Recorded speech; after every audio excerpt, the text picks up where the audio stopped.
Bonsoir à tous. À la une de ce journal, 2019 est-elle l'année de la mise en place effective des conseils régionaux au Cameroun? Le président de la République, lors d'un conseil des ministres, a instruit le gouvernement d'inclure les régionales dans le calendrier des élections générales, sans pour autant préciser de date. Quel est l'enjeu de la mise en place de ces conseils régionaux? Quels sont les avantages, les opportunités et les limites d'un tel système de gouvernance? C'est le dossier du 20h.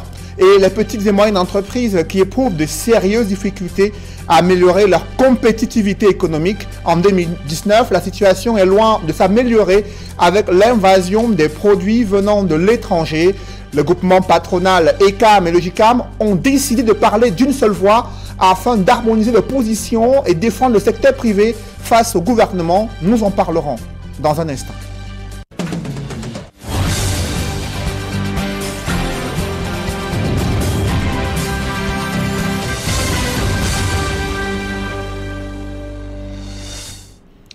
Merci de suivre cette édition complète de l'information sur Equinox Télévision. D'abord, cette situation préoccupante dans le septentrion, elle concerne près de 40 000 élèves, parmi lesquels se trouvent des futurs candidats au certificat d'études primaires. Ils ne sont pas sûrs de pouvoir passer cet examen et pour cause, ils ne disposent pas d'acte de naissance. Ils sont très nombreux dans cette région du Cameroun à ne pas disposer de ce document important pour pouvoir s'inscrire et pouvoir composer ces dossiers en vue de passer l'examen du CEP. C'est le constat que font nos reporters Amadou Daïrou et Gladys Sidje dans ce reportage. À Mokolo, dans le département du Mayo-Tanaga, dans la région de l'extrême nord, près de 44 000 élèves ne présenteront peut-être pas leur examen cette année. Il leur manque l'une des pièces importantes dans la constitution de leur dossier, l'acte de naissance. Le problème est récurrent et la cote d'alerte a été atteinte. Nous avons plus de 200 écoles dans l'arrondissement. Sur ces 200 écoles, on a près de 44 000 élèves qui ne disposent pas d'acte de naissance. Ça, c'était la situation en septembre. Ces données ont été collectées sur la base des informations à nous fournies par les directeurs des écoles dans le cadre de leur rapport de rentrée. Les parents évoquent plusieurs raisons pour justifier cette absence. La situation économique et la gratuité de l'école primaire publique impliquent selon eux que l'État mette à leur disposition des actes de naissance pour leurs enfants. Nous avons des problèmes d'actes de naissance avec nos enfants ici. Depuis des années. Cette année encore dans ma classe, j'ai recensé 16 élèves qui n'ont pas d'acte de naissance. Quand nous convoquons les parents, eux, ils nous disent qu'on nous a dit que l'école est gratuite. Donc eux, ils pensent que jusqu'aux actes de naissance, c'est l'État qui doit fournir aux enfants. Donc ils ne font aucun effort. Nous avons des parents vraiment pauvres. Quand nous faisons des descentes sur le terrain, ils sont vraiment pauvres. Donc si le gouvernement peut nous aider, peut nous appuyer à établir les actes à ces enfants-là, ça va beaucoup nous aider. Mais on ignore, puisque moi qui vous parle, je suis né sans acte de naissance. C'est lorsque j'ai été pris à l'école qu'on a commencé mon jugement supplétif d'acte de naissance en 1955. Et qui était mon parrain, c'était le Lamido du temps. Un gros village comme Mandaka, par exemple, il n'y a même pas d'état civil secondaire. Les gens sont nés comme ça. Donc nous-mêmes, nous sommes à l'origine de nos erreurs. Enseignants et autorités marquent leur inquiétude à quelques jours de la date butoir du dépôt des dossiers d'examen. Beaucoup d'enfants, et c'est chaque année, qui ne parviennent pas à déposer les dossiers aux différents examens, faute d'actes de naissance. Et c'est un problème récurrent et qui sévit dans toutes nos écoles de la ville. Donc si le pouvoir public pouvait vraiment jeter un regard sur ce problème et surtout aider les parents, faciliter les parents à avoir les actes de naissance, ce serait meilleur. La commune nous a beaucoup aidés. Et il y a aussi tout récemment le BINEC qui a tenu de multiples réunions avec les différentes parties prenantes afin d'établir, n'est-ce pas, de manière massive les jugements supplétifs à ces enfants. pour le moment, le processus est encore au niveau de recensement et surtout des inscriptions des enfants. Nous avons déjà au moins 4000 fiches remplies au niveau des écoles. Et nous attendons peut-être que les ONG puissent venir à notre secours pour permettre à ces enfants, particulièrement à ceux de CM2, de pouvoir n'est-ce pas, bénéficier de cette pièce très importante et par ricochet de pouvoir n'est-ce pas, présenter les examens officiels de la session 2019. Grâce à certaines ONG et autres organismes, plus de 3000 actes de naissance ont été établis. Si la démarche est salutaire, elle reste tout de même insuffisante au regard de la forte demande. Près de 44 000 enfants dans la localité de Mokolo, le département le plus peuplé de la région de l'extrême nord, n'ont pas d'acte de naissance. Le gouvernement évite de s'exprimer clairement sur le levier de vitesse à activer pour booster la décentralisation telle que promis par le chef de l'État. Le ministre en charge de cette stratégie a dévoilé quelques pans de la politique gouvernementale prévue pour l'année 2019. C'était lors de la cérémonie des vœux adressée dans ce ministère. Des précisions avec Emmanuel Diop et Guy Zogo. Une première, les vœux du nouvel an au ministère de la décentralisation et du développement local. La joie et les étreintes festives ont beau être de la partie, on se demande tout de même ce qu'il en sera de la décentralisation au Cameroun en 2019. Le ministre de la décentralisation livre une réponse. C'est simplement de mettre en pratique les hautes directives nous prescrivant de veiller à l'accélération et à l'approfondissement de la décentralisation, de manière à assurer un développement équilibré à nos territoires. Il ajoute qu'il sera question de doter les collectivités décentralisées de plus de compétences. Il s'agit de, comme a dit le chef de l'État dans ses différentes prises de parole, de veiller à l'élargissement des compétences des collectivités territoriales en nous assurant que cet élargissement des compétences s'accompagne d'un accroissement des moyens. C'est également de faire en sorte que tous les préalables auxquels il faut satisfaire pour que les régions se mettent en place soient accomplis. Pas même la question de la mise en place des régions n'est éludée. Il semble bien qu'on s'achemine vers la tenue des régionales cette année.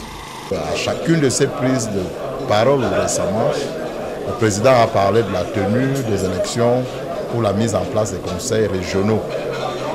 Il va sans dire que nous devrons nous assurer que les élections municipales qui auront lieu, bien qu'elles soient réalisées par l'ECAM, que les contributions qui sont attendues de nous soient toutes rendues disponibles. Si l'on attend de voir tous ces dires se matérialiser dans les faits, le ministère de la décentralisation annonce pour bientôt une grande assise avec tous les acteurs du développement local au Cameroun. Pour sûr, la décentralisation devient au fil du temps l'une des problématiques majeures au Cameroun. Et vous l'avez suivi, le président de la République a instruit le gouvernement d'inclure les régionales dans le calendrier des élections générales prévues cette année sans pour autant indiquer de date précise. Pour autant, l'enjeu est important avec la mise en place des conseils régionaux. Quelles sont les opportunités qui peuvent être saisies dans la mise en place de ces conseils régionaux? Quels sont le pouvoir et leurs limites, mais aussi le mode électoral des conseillers régionaux? Élément de réponse avec François Dikoumé et Sylvestre Hippolyte Zangaou. Parmi les recommandations de Paul Biya aux membres du gouvernement lors du Conseil des ministres figure la préparation des prochaines élections municipales, législatives et régionales. Les dernières, qui sont les régionales, retiennent l'attention car elles devraient alors se dérouler pour la première fois au Cameroun. Pourtant, cela fait 23 ans qu'elles sont inscrites dans la Constitution. La Constitution du 18 janvier 1996, qui consacre l'État unitaire décentralisé au Cameroun, prévoit 2 échelons, la région et la commune. La région va s'occuper de la promotion économique, sociale, sportive, éducative au niveau de la région. À la seule différence que chaque niveau de collectivité a ses propres compétences. Donc la région a ses compétences dans tous ces domaines-là qu'elle va exercer conformément à la loi.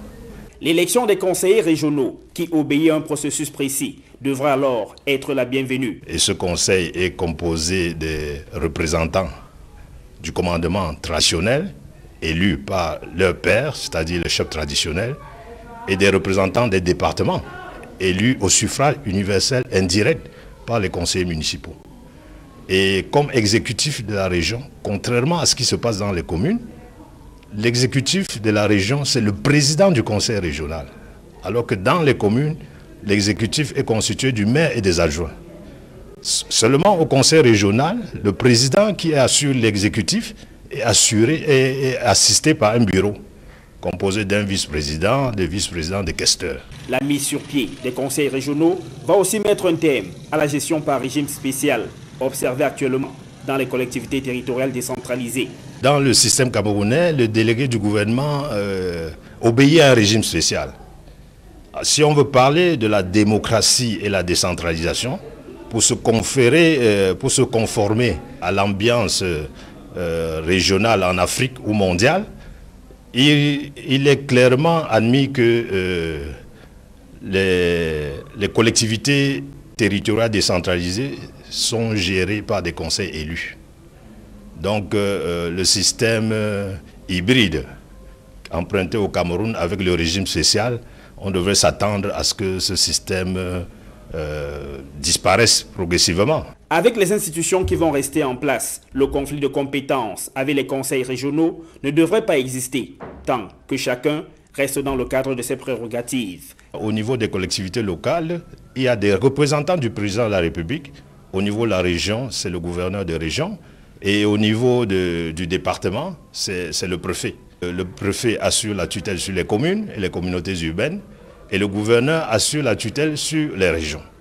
Donc, assurer la tutelle ne veut pas dire aller exécuter les compétences. Assurer la tutelle veut tout simplement dire que ces autorités s'assurent que la loi est respectée. Paul Biya pourrait donc définitivement parachever le processus de décentralisation cette année en convoquant le collège électoral pour les élections régionales. Autre question qui taraude l'esprit des Camerounais, c'est la méthode de gestion du chef de l'État avec son conseil des ministres qui a duré moins d'une vingtaine de minutes avec, à l'ordre du jour, une seule communication du président de la République. Pourtant, les enjeux sont importants au Cameroun avec une crise économique, des crises sécuritaires et sociopolitiques. Ce conseil de ministres est-il suffisant pour pouvoir mettre sur pied une stratégie gouvernementale en vue d'améliorer les conditions de vie des Camerounais? Le même jour se tenait en Côte d'Ivoire un conseil des ministres présidé par Alassane Ouattara. Quelle analyse comparative peut-on en faire?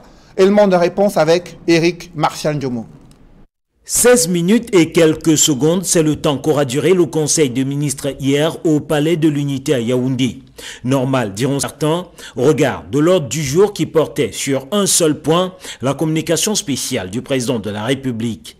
Toujours hier et en Côte d'Ivoire cette fois-ci, le conseil des ministres a duré des heures, ce qui est aussi compréhensible car plusieurs points étaient inscrits à l'ordre du jour. La déclaration du gouvernement, les mesures générales, les mesures individuelles, les différentes communications et pour terminer, les divers. Un conseil de ministres est généralement défini comme la réunion régulière, le plus souvent hebdomadaire d'un gouvernement. Cette définition, selon Wikipédia, a le mérite d'attirer l'attention concernant le cas du Cameroun sur plusieurs aspects.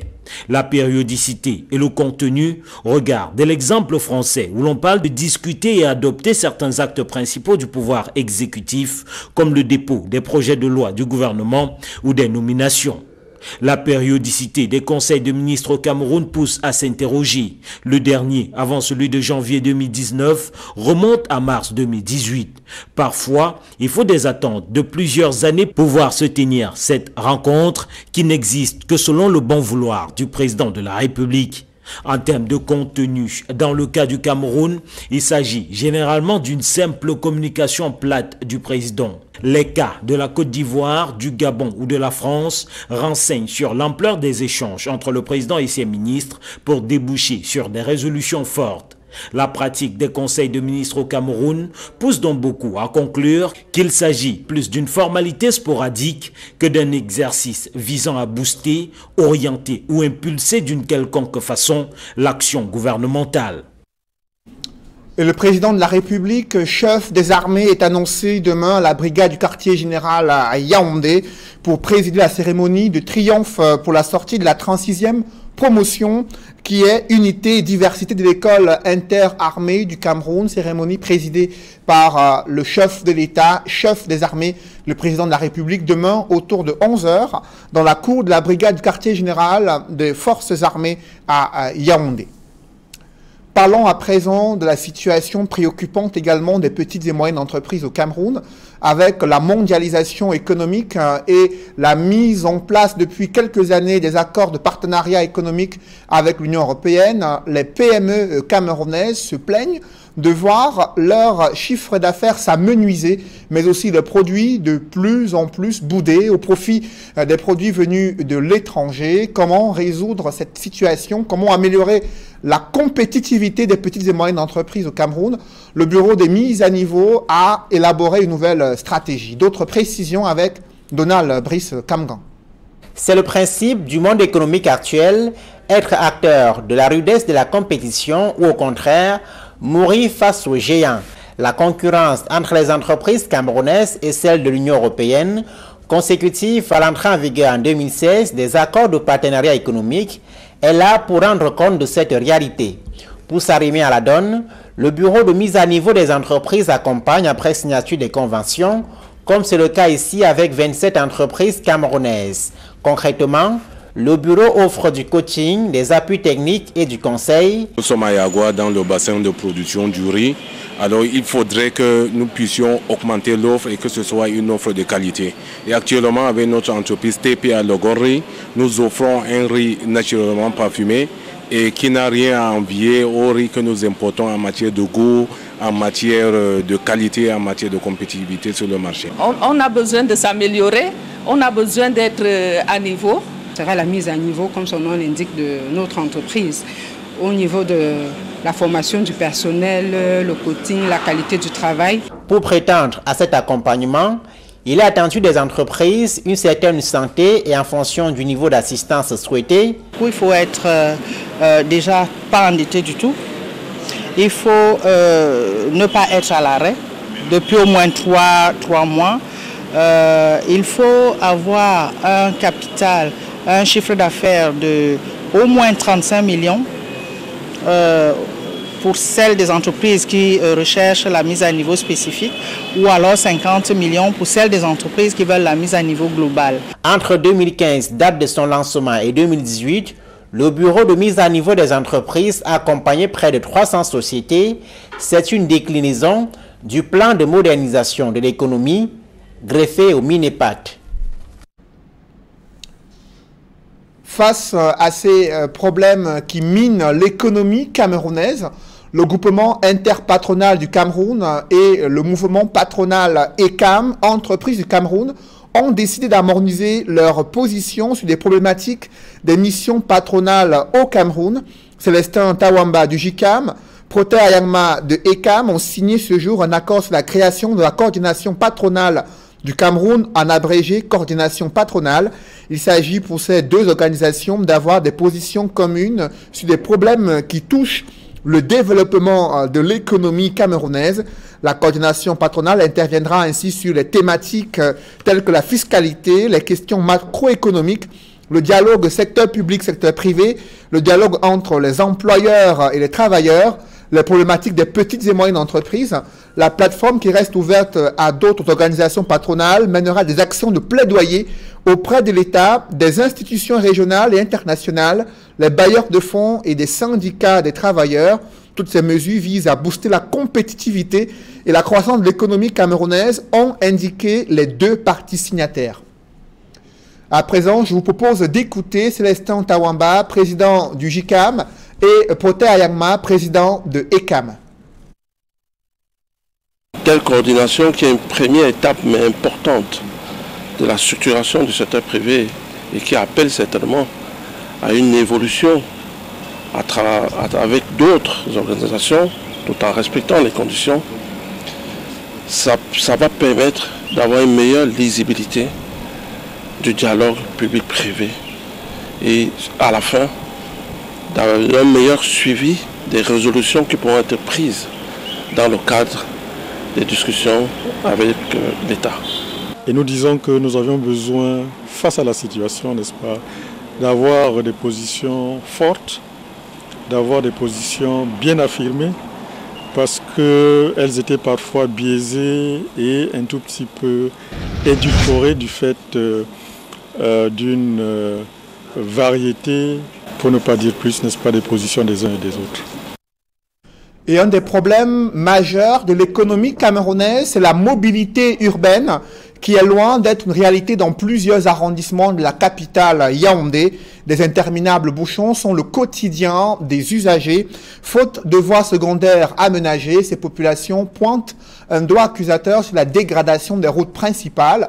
Le constat a été fait par le ministre en charge de l'habitat et du développement urbain qui a touché du doigt les points critiques dans la capitale Yaoundé. Reportage Joël Essengue et Marcelin Gansop.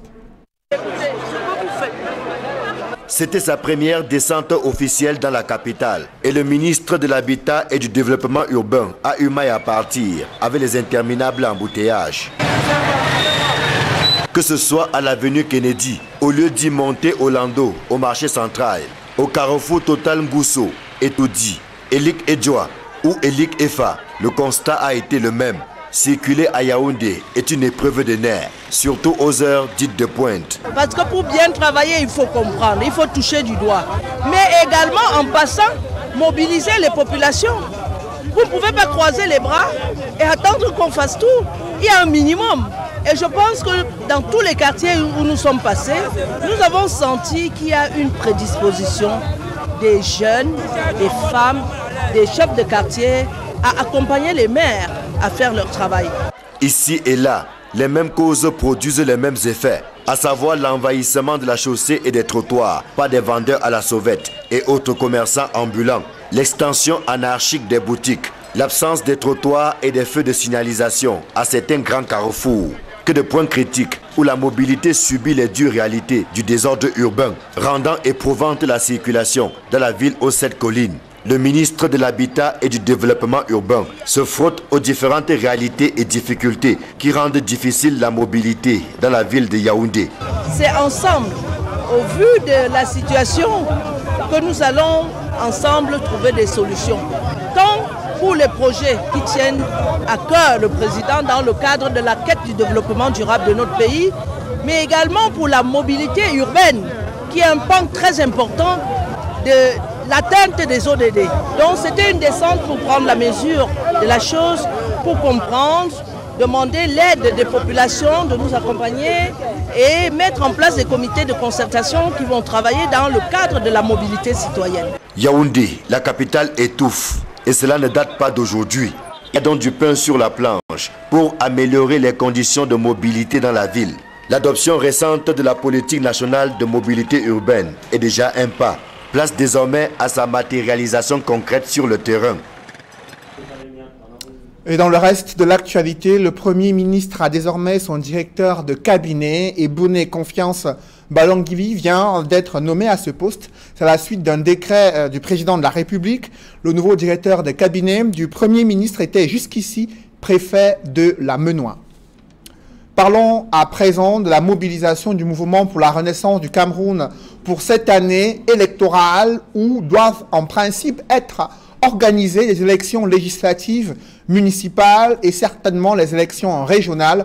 Le président du MRC, le professeur Maurice Kamto, était face à la presse afin de décliner sa stratégie pour l'année politique 2019. Compte rendu, Emmanuel Diop et Guy Zogo.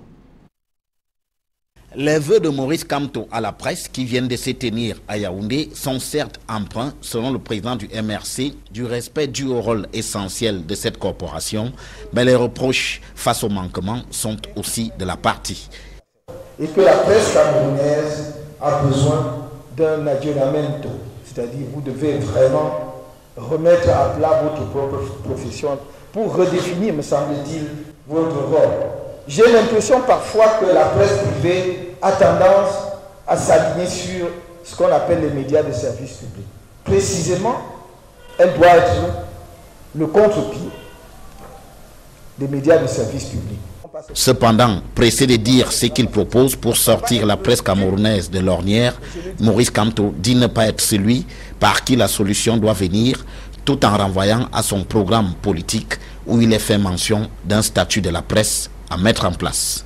Bien au-delà de la presse, Maurice Kamto annonce aussi des marches de son parti dès le 26 janvier prochain. Le 26 janvier, nous lancerons les marches que j'ai annoncées dans mon message de fin d'année. Dans les principales villes du Cameroun, nous allons sortir. Nous allons marcher pacifiquement, dans la paix, sans armes, mais pour dire non. Ce qui se passe au nord-ouest et au sud-ouest ne se fait pas en notre nom. Non au hold-up électoral. Non à l'atteinte sauvage à la fortune publique. Encore sur ce terrain de la fronde, le patron du MRC ne donne aucune garantie pour la participation de son parti aux municipales et législatives de cette année. La faute martèle-t-il à un code électoral désuet? Nous sommes un parti politique qui est toujours prêt. C'est normal. Les gens sont en train de présenter les législatives et les municipales aujourd'hui comme une sorte de lot de consolation qu'on voudrait nous présenter. D'abord, c'est comme si nous étions même sûrs d'avoir la victoire là-bas. Vous ne voyez pas que c'est un piège à con? On refuse de faire la réforme du code électoral. Mais on vous pousse, allez aux élections. Est-ce que les mêmes causes ne produisent pas les mêmes effets? Et à l'issue des élections d'octobre, on va dire que mon ami, toi aussi. Même le député, le seul député que tu avais là, on ne va même plus te donner. Pour montrer que tu ne vaux rien.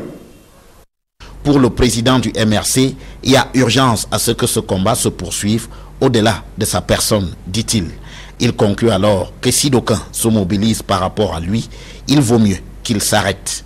Au final, les vœux de Maurice Kamto à la presse ont incontestablement une dimension très politique. Et le mouvement 11 millions de citoyens déjà sur le terrain a en vue de mobiliser les jeunes pour s'inscrire sur les listes électorales, pour préparer ces élections générales attendues cette année, législatives, municipales et certainement les élections régionales. Ambiance dans le département du Nyon et Kélé avec Joël Niem qui suivait plutôt ce reportage.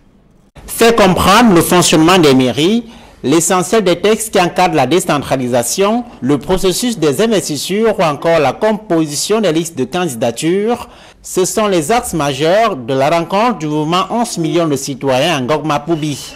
Sous la conduite des cadres politiques du mouvement et de la société civile, les militants prennent de la graine en vue des municipales et des législatives à venir.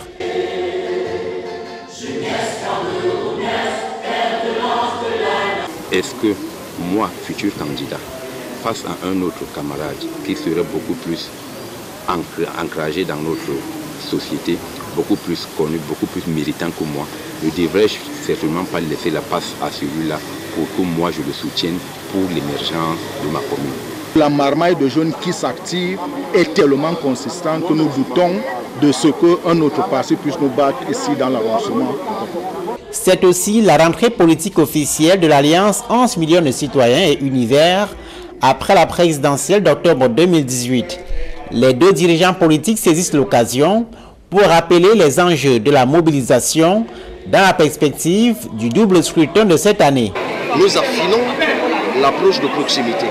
Il faut aller au plus proche des Camerounais pour leur rappeler les enjeux des élections en 2019. C'est pour ça que nous sommes heureux des initiatives comme celle-ci qui sont prises par les coordinations locales de rassembler les populations. Je suis heureux que les populations captent le message et viennent. Cela prouve qu'il y a un vrai frémissement, il y a un début de quelque chose et ça augure, de mon point de vue, davantage de surprises encore en 2019 qu'en 2018. Après la présidentielle, le mouvement 11 millions de citoyens et son allié Univers ratisse l'âge et maintient le flambeau de la sensibilisation aux inscriptions en prélude aux municipales et aux législatives.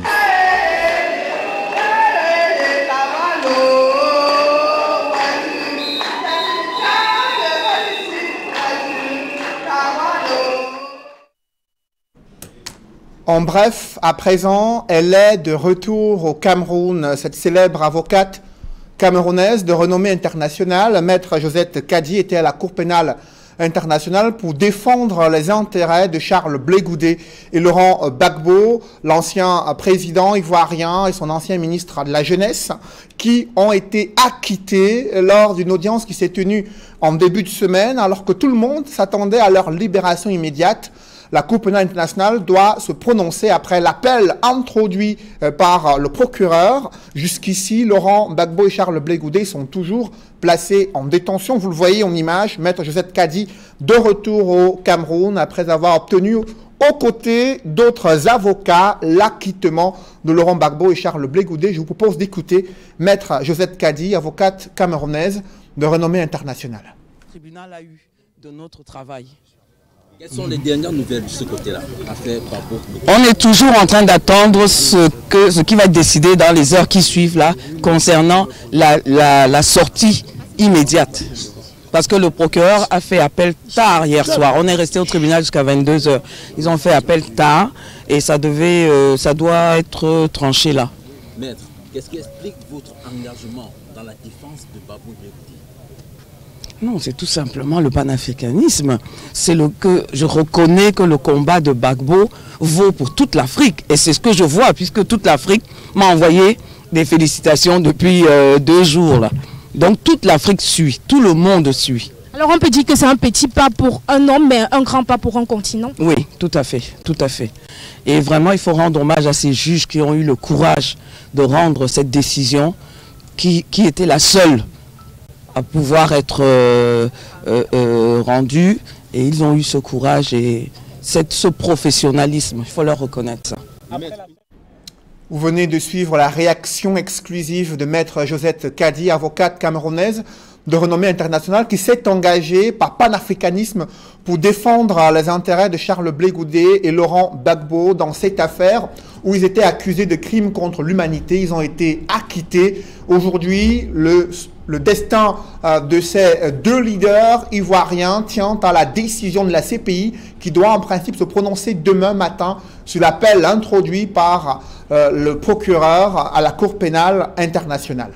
Et autre réaction sur le continent africain, celle de la communauté de développement de l'Afrique australe qui a examiné la situation politique et sécuritaire en République démocratique du Congo lors du sommet des chefs d'État et de gouvernement. La SADC a demandé à la communauté internationale de respecter la souveraineté et l'intégrité territoriale de la RDC.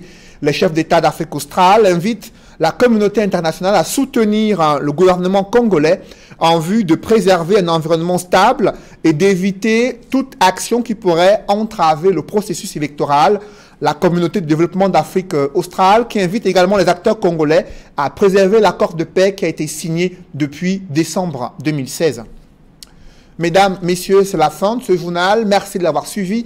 Avant de retrouver Serge Alain Autou et ses invités, notez ce rendez-vous ce soir à 21 h, Regard social, qui fait un coup de projecteur sur une femme souffrante du goitre depuis près de 25 ans. Un cas atypique qui a bouleversé des millions de téléspectateurs de Regard social. Les prières, les contributions ont-elles été suffisantes pour permettre à cette dame de retrouver la santé? Vous suivrez des éclairages ce soir à 21 h dans Regard social, émission présentée par Flavien Dongo à partir de 21 h ce soir sur Equinox Télévision. À présent, je vous invite à retrouver Serge Alain Autou et ses invités pour le débrief du journal sur le plateau d'Equinox Soir. Serge Alain. Conseil ministériel, Paul Biya annonce un triple scrutin pour 2019. Élections législatives, municipales et régionales qui doivent être préparées selon les termes utilisés dans ce communiqué final du secrétaire général de la présidente de la République. Cependant, le calendrier reste encore flou. Aucune date précise n'a été évoquée à cet effet. Pourtant, les enjeux sont importants. Vous avez suivi un expert de la décentralisation évoquer les pouvoirs, les prérogatives qui sont prévues pour les conseils régionaux, mais aussi les limites de ce système de gouvernance publique. Janvier, mois de présentation des vœux, Maurice Kamto, président du MRC, a choisi la presse. Il s'est exprimé devant la presse. Le président du MRC a évoqué la complexité dans laquelle se trouve son parti politique au moment où cette année 2019 est une année électorale importante, celle de pouvoir entrer au Parlement, celle de pouvoir obtenir des sièges dans les municipalités, mais le MRC redoute le code électoral qui, selon lui, n'est pas favorable à des élections transparentes. Il compte à nouveau manifester pour décrier ce code électoral. Serge Alain. Voilà, madame, monsieur, c'est l'essentiel. L'Equinoxe Soir, deuxième partie, le temps du débrief. Bonne soirée à vous, Cédric. Bonne soirée à vous, Serge Alain. Rendez-vous lundi 20h. Rendez-vous lundi 20h. Madame, monsieur, dans un instant, Equinoxe Soir, la suite toujours en compagnie de nos 4 invités.